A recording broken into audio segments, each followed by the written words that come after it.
Good evening. You're watching the news on Croatian television. President Kolinda Grabar-Kitarović is on an official visit to Macedonia, where she met with her host, Đorđe Ivanov. President Ivanov expressed an interest in strengthening economic ties with Croatia, while President Grabar-Kitarović emphasized Croatia's strong support of Macedonia's Euro-Atlantic integration. I applaud the recommendation from the European Commission for opening Macedonia's EU accession negotiations, which was adopted on April 19th.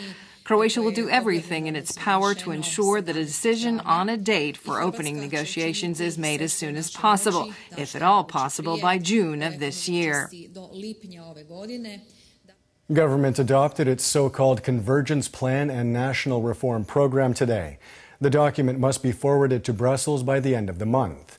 Along with macroeconomic projections, the document lays out the details of long-awaited reforms in a number of different sectors.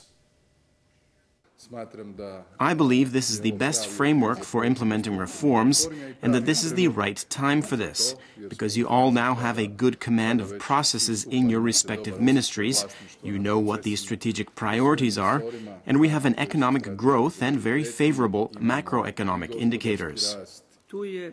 This also foresees preparations for 10 major projects within the State Assets Ministry until 2020, which will provide for investments of more than 10 billion kuna, as well as the introduction of a unified register of state-owned assets.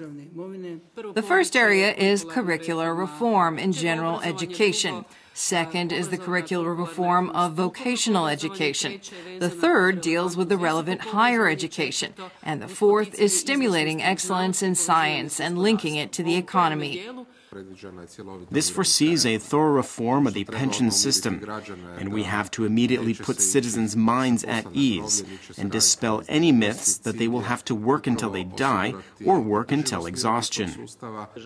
Through these legal amendments, we will strengthen the role of the State Auditor's Office, specifically in terms of giving it the ability to sanction those institutions that receive funding from the budget but do not adhere to the guidelines provided by the Auditor's Office. The Serbian government declared Croatian Defense Minister Damir Krstičević persona non grata today. The move comes after Croatia denied Serbian Defense Minister Aleksandar Vulin entry into the country over his offensive rhetoric. I have never insulted anyone, and I haven't said anything that wasn't true. I also never went to Serbia to speak ill of them. However, this decision is unjustified. I can deal with this decision, and this decision speaks more about them than it does about me. Meanwhile, Prime Minister Andrej Plenković said that Croatia is still open to cooperation with Serbia, but not at any cost, while Veterans Affairs Minister Tomo Medved advised Serbia to concern itself with internal issues. Croatia remains open to cooperation, but it also stands firmly prepared to defend its dignity and to protect its national interests. It would be good if they paid more attention to dealing with issues in their own country and with those people in Serbia who, to this day, are sending Croatia warmongering messages. The Zagreb Administrative Court today rejected a motion filed by the Austrian Strabag company to temporarily halt the construction of the Pelješac Bridge. This means that the final barrier to the bridge's construction has been removed. Strabag filed the motion after the State Commission for Supervision of Public Procurement Procedures rejected its appeal against the tender for the bridge's construction, which awarded the job to a Chinese consortium. The law on audiovisual production was discussed in Parliament today. Zlatko Hasanbegović argued that funds within the Croatian Audiovisual Center are being doled out without criteria, voicing suspicion of corruption and clientelism. The primary goal is to ensure that artists have the conditions needed to create their works in Croatia, so that they are not forced to look for work beyond our borders. Croatian cinematography does not need to be protected from the state and those who are drawing attention to the corruption and clientelism, but instead needs to be protected from all forms of crime and the various ways in which Croatian taxpayer money is being embezzled, specifically by the Croatian Audiovisual Center itself. If there was ever any doubt as to the reason for drafting this legislation, following these words from our colleague Mr. Hasanbegović, those doubts have vanished.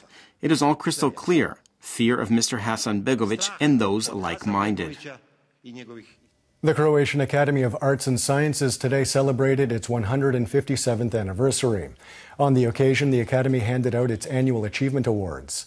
Academy President Zvonko Kusic says he is happy with the Academy's achievements as well.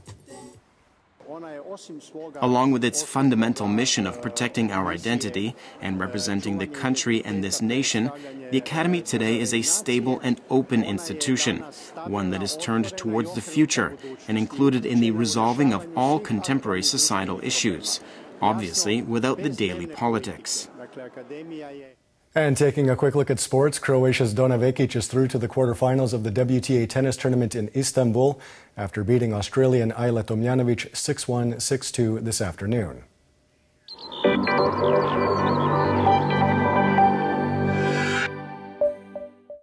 And now the forecast for tomorrow. Moderate morning cloud cover in the interior will gradually give way to sunny skies in the afternoon. There is a chance of localized showers in the early morning. The coast will see predominantly sunny skies. Winds will be mild in the interior with a mild to moderate northeasterly on the coast. The foot of the Velebit mountain will initially see strong to gale-force gusts. Winds will die down completely in the afternoon and shift to a southwesterly and northwesterly. Morning lows of 7 to 12 degrees Celsius inland, 12 to 17 on the coast, will give way to highs of 18 to 23 degrees in the interior, 23 to 28 on the Adriatic. The three-day forecast for the interior calls for predominantly sunny skies and unseasonably warm weather. There's a chance of the odd afternoon shower, primarily on Sunday and Monday. The coast will see predominantly sunny and dry weather, although there is a slight chance of some light rain on the northern Adriatic on Monday, especially on the Istrian Peninsula. There will be a mild to moderate southeasterly, shifting to a southwesterly and then a northwesterly on the northern and central parts of the coast.